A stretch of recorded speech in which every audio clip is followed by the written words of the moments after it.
Doctor Zakir नायक ये Islamic research foundation के मालिक हैं और पीस टीवी चैनल के भी मालिक हैं। नाम से एक अच्छे इंसान दिखाई देते हैं, लेकिन किरदार से ये हूबहू यजीद के छोटे भाई लगते हैं।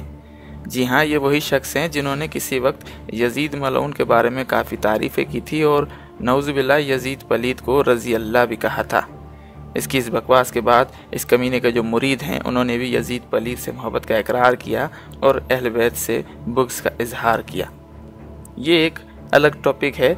अगर इस टॉपिक पर हम कोई बात करेंगे तो काफ़ी लोगों को हमारी ये बात अच्छी भी लगेगी और काफ़ी लोगों को हमारी ये बात हज़म नहीं होगी। आज की इस ताज़ा तरीन न्यूज़ अपडेट से आपको आगाह करते चलें कि जो जाकिर नायक है, ये जो मलऊन है, इसका ताल्लुक इंडिया से है और भारतीय अदालत ने जाकिर नायक की तमाम जायदाद जब्त करने का हुक्म दे दिया है।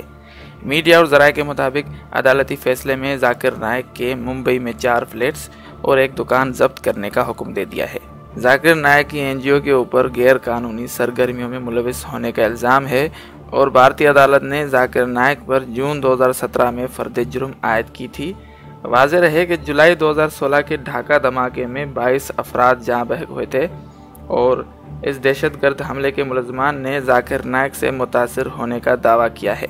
याद रहे कि यह मलऊन दहशतगर्द इन दिनों इस वक्त मुस्तकिल रिहायशी के तौर पर मलाइशिया में मुकीम है। बेशक जो अहल बैत से बुग़्ज़ रखे वो न घर के न घाट के। अल्लाह हाफिज़।